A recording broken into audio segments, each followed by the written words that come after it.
This video is brought to you by Pennzoil. More about them later in the video. Well guys, today's the day. We're gonna hopefully turn this thing over and maybe even hear it fire up. In the last video, we got all the intercooler piping and stuff done. Now the only thing holding back the engine from running is an ECU, wiring, and all the electrical stuff. So that's what we're doing today. On these cars, you can't tune the stock ECUs. You either need to get a standalone or they do make some like chips that you can install onto your stock ECU. We have a Link G4X right here. And I gotta give Link a huge shout out for sending this ECU for the Eclipse. I also use a Link in the drift truck, and you guys are gonna see over the course of the next couple of videos, the Link ECU, it's super powerful, it's super easy to use, install, all that, and they're just freaking awesome. I'll have a link in the description down to Link for you to check them out. And this is a plug and play ECU for the VR4 and the early DSMs. It actually installs in the factory ECU housing, so we'll have to take the ECU out, open it up, put this in. But yeah, I mean, it's got a built-in 7-bar map sensor, going to be ran on speed density, and it's gonna use the factory harness, which is really cool. Obviously, our engine is about 10 feet away from where our factory harness is, so we have to extend the factory harness. We have a bunch of awesome, really high grade, automotive wiring, battery cable stuff. I'm gonna make the harness removable now. For that, I have a sweet, I forget what these are called, but it's one of those waterproof connectors. And then we have a bunch of other like sensors for the Link ECU, monitor oil pressure, so we can have safeties for that. Got another wideband as well. So this thing is gonna be set up really properly. This ECU is way more powerful than the stock ECU. Can do a bunch of really awesome stuff. Flat foot shifting, launch control. Definitely gonna set that up at some point. But we have a lot to do before we can fire this thing up. We have to install the ECU, we have to extend the harness, as I said, and then we have to actually put all the factory wiring back in, because, for all the hatch stuff. It's a decent amount of work, but let's get started. This carpet's pretty nasty, so I think we're gonna dye it black and clean it up a lot. So I'm gonna go ahead and remove it now. That's gonna make it easier to access all the wiring and work with that.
Well, it turns out when you build a wall in the middle of your car, it creates some issues.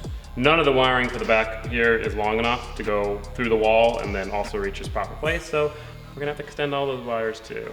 So I got another like firewall bulkhead connector for the back, but this will be nice because then the entire back half of the harness, the chassis harness, can just unplug and be removed if it ever needs to be, and that will make extending the wires easier. That's gonna get here tomorrow, so for now let's work on mounting the battery. So we're gonna mount the battery down here off of the front and rear like subframe bar where we mounted the gas tank. That'll get the weight as low as possible and a little bit towards the passenger side to hopefully, slightly balance out the weight distribution.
So the battery mount is done. Now we're gonna remove the battery and then weld this bottom piece to the front rear bar, crossbar, I don't know what you call it.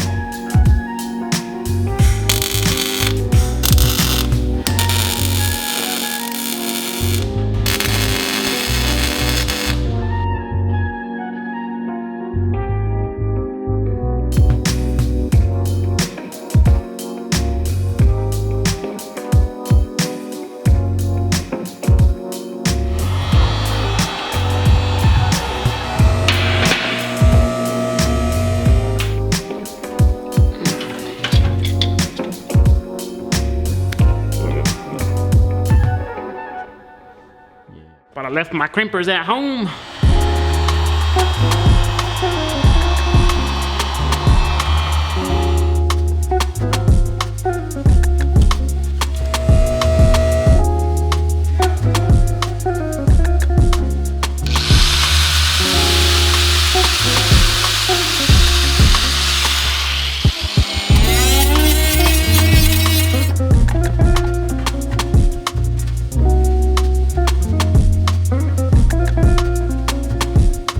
So if I did everything right, you should be able to put this power cable on, which is black, I know. And the chassis should get power, or the entire harness should get power, really.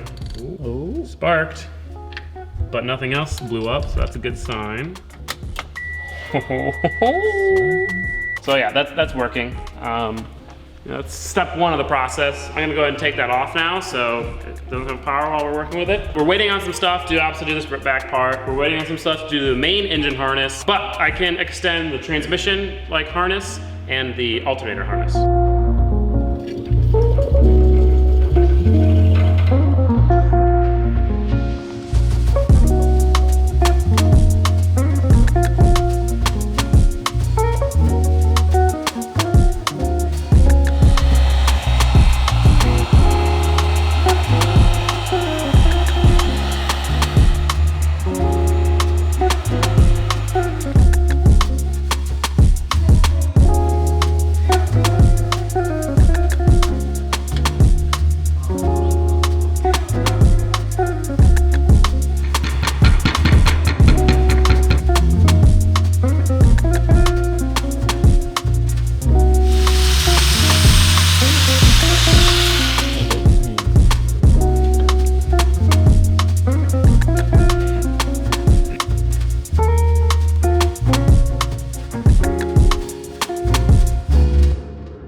So we got our jumper wire that's gonna connect the alternator to the starter all finished. Now, as you can see, I got some awesome sheathing on this wire to protect it. The original plan was to kind of finish everything, wait until the car is running and driving, once we know, all the wiring is there, and then wrap the wires with the sheathing that I got. I didn't realize it's the type that has to go on the end of the wire, it doesn't have a cut down it, so I can't use it for any assembled harness. I'll get some new stuff that we can put on it later. For now, all the wiring is mostly gonna stay uncovered, just as bare wires. That way, if we do have to add anything in the next day or a couple days, we can do so and it will all be one finished harness. So let's throw this in, and then we got our connector for the back half of the chassis harness. So we can do that after we throw this in.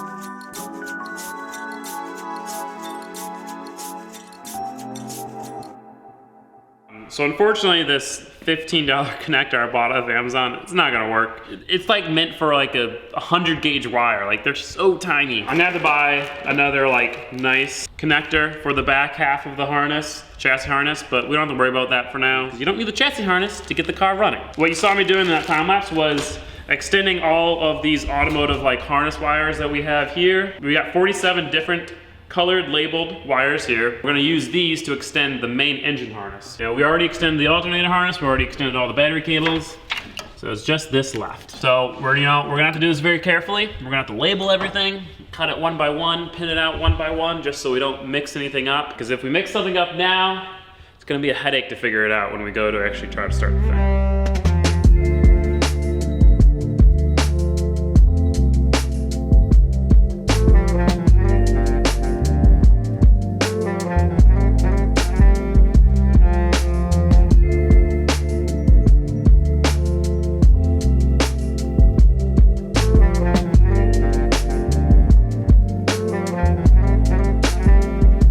So I went through this engine harness and I labeled every single wire on my notebook, and then I went back through and found all the duplicates. There was a decent amount of duplicates, surprisingly. And then I put a piece of different color tape on each of the duplicate wires. So now every single wire here has its own unique color, which means we can cut them and not lose which one is which.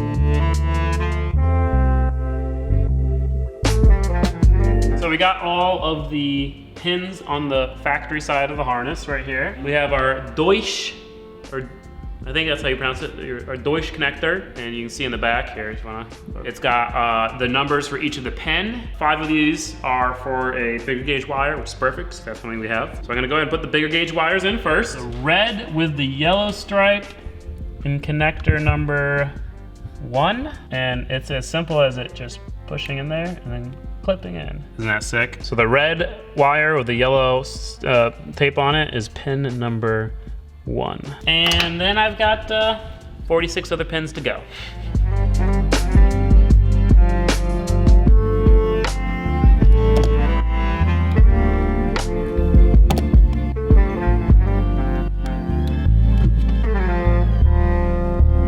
We got the Deutsch connector, all the pins are in, looking beautiful. And we actually have 3 extra pins if we wanted to add anything else. That's because the 3 shielded wires that the factory harness uses, I'm gonna extend those separately with shielded wires so nothing gets interfered there. But now, it's time to make the other side of the Deutsch connector.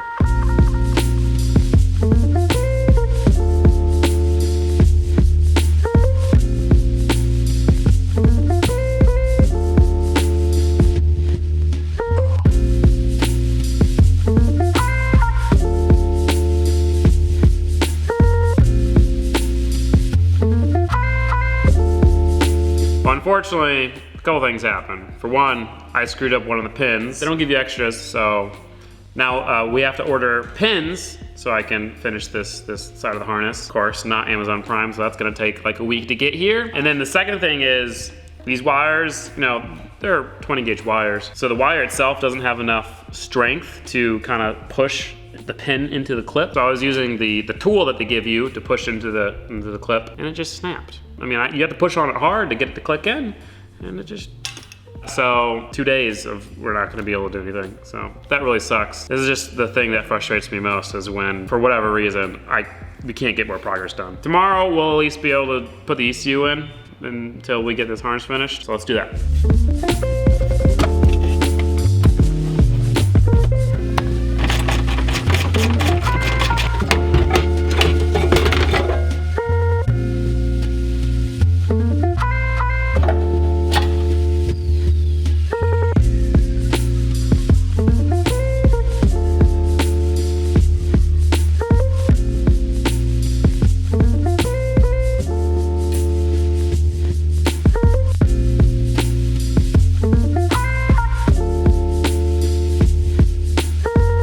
in the bin.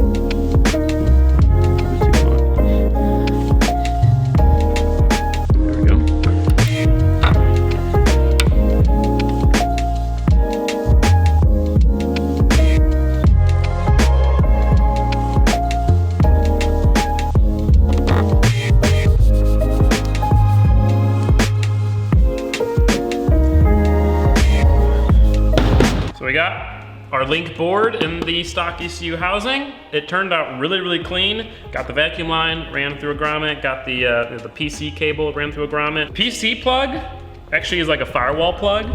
So that's pretty sick. We can route it through one of like the interior pieces. So you can, put this away somewhere and then just plug it in straight through the interior instead of having to disassemble everything to get to the cord. Oh yeah, there we go.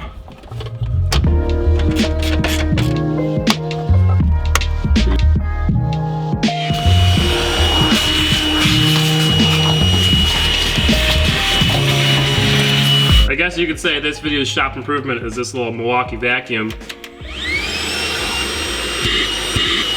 Not as powerful as a shop vac, but man is it convenient having a wireless vacuum. Perfect for when you just want to quickly vacuum stuff up. Now that I vacuumed this out, and since we're waiting on the plug and the pins and stuff, I'm gonna put some sound editing in here, because I got a lot left from the firewall.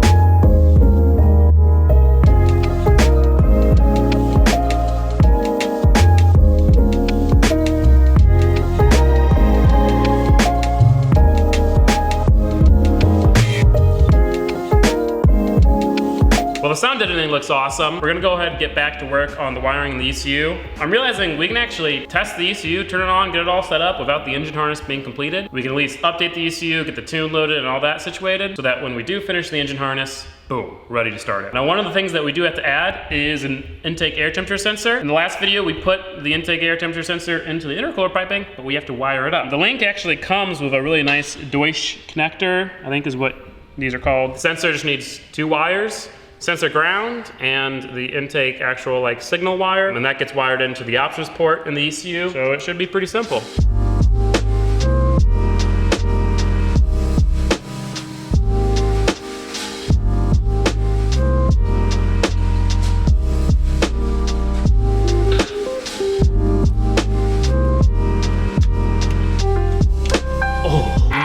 It wasn't long enough. 10 feet. Starting to realize managing swapping something, you need lots of long wires.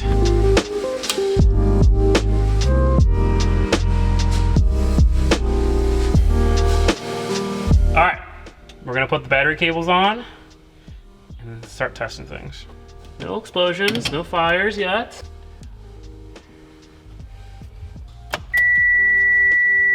Oh, that's gonna be obnoxious. This ECU is disabled. Contact your ECU supplier to obtain an unlock code. All right, we got our unlock code here. Unlock code accepted, bang. All right. Well, I managed to get the base map loaded and I got the O2 sensor working. I couldn't get the intake temperature sensor working. Still waiting on the tools from Amazon. So we're gonna go ahead and put an oil filter on here, fill it up with oil, coolant, and we have to make a little jumper line for the oil cooler for now. So, fluids are going in. That's exciting.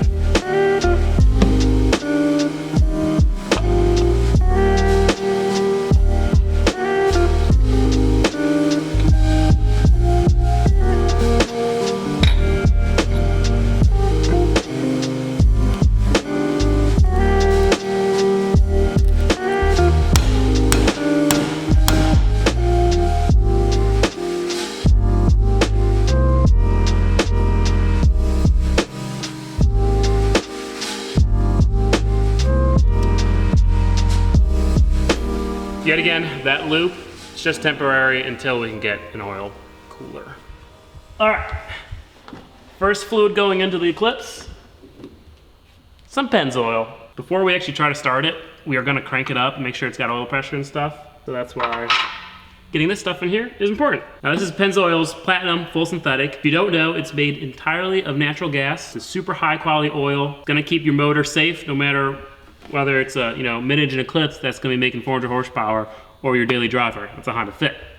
You guys have seen my progression, obviously, from being a racer that hot glued his wires together, using cheap parts, using bad tools, all the way up to today where, here we are building a mid-engine Eclipse with awesome tools, awesome parts. I've really learned the value of having high quality stuff. And that also gets applied to oil, obviously.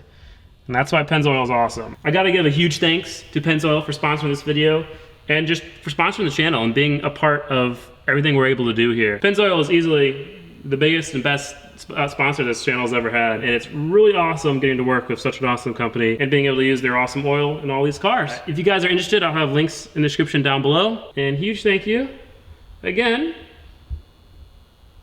to Pennzoil for sponsoring this video. Is there anything on the ground? Not yet. Whoever wins this is how you're gonna have to check your oil. You're gonna have to sit on your intake manifold, and here we are. It could be worse. It's a little bit above full, which will be good because once we pressurize the oil system, get oil and everything, it'll suck up the oil a little bit. Now we will be using Mishimoto's liquid chill in the car, but I don't know if it's gonna leak. I don't want to waste that stuff. So, distilled water it is.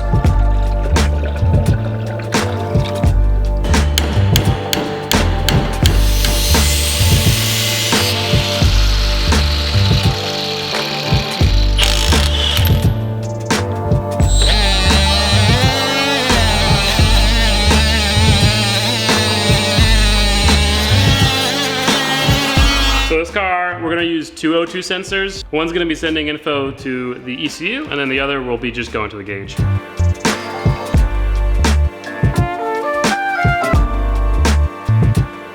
Well, unfortunately, Amazon is failing us. They're not gonna be here until late tonight. So we're not gonna be able to get the engine harness done, and we're not going to be able to start it today. But we are gonna go ahead, crank it, build oil pressure, make sure all that's working, and then in the next video, we can start it. I'm gonna go ahead and break loose the oil feed line for the turbo so we can look to make sure, oil's going through it, and then we can try cranking it.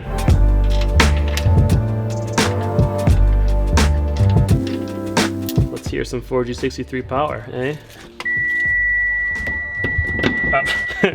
Can you check to make, well, let me check to make sure it's in neutral. Don't have shifter cables yet. Well, I guess we can just push it forward backwards. Yeah. I'm just gonna, let me check everything. Just one more time, I'm just nervous. We took all the spark plugs out just to make it easier on the starter and everything to turn over. Okay, well, the starter's trying to engage. Oh, I know what's wrong. The engine's not grounded, so there's not enough power for it to start. So we can use some jumper cables to ground the motor for now. All right.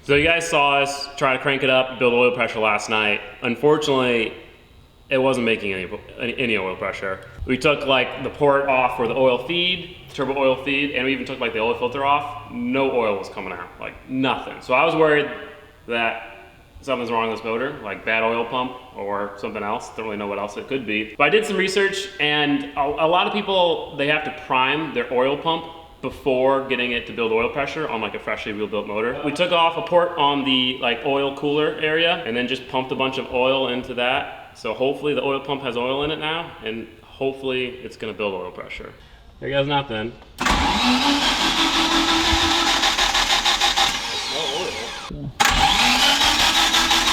Oh, it's coming! We got oil pressure, baby! Oh shit. Hell yes! Ooh. Hell yes! It's not blowing up, thank goodness. Well, I know you guys wanted to see this thing start. I wanted to see it start too, but there's still, unfortunately, a decent amount of work that needs to be done before we can hear it hopefully fire up. I finally got the stuff needed to finish the harness. Then we got to, do the fuel pump wiring and a bunch of other wiring. And there's just a lot of little stuff. But in the next video, we're gonna get it running. Probably even gonna get it driving. And of course, if you want to watch that video right now, you can click up there, become a Patreon, support the channel, and watch the video. Otherwise, hopefully I'll see you guys in a few days. Thank you so much all for the support. If you do want to get entered for your chance to win this thing, you can check out powerjdm.com in the description down below and up in the cards as well. I'm really glad this thing makes oil pressure. I'll see you guys next time. Peace out. Want to play again? Yeah. Caleb, what's something that you've learned? I'm gonna fucking laugh, dude. So are you still gonna pop out? Yeah, I'm gonna like squat. There you go. So is he? People always ask me, Caleb, what's something that you've learned?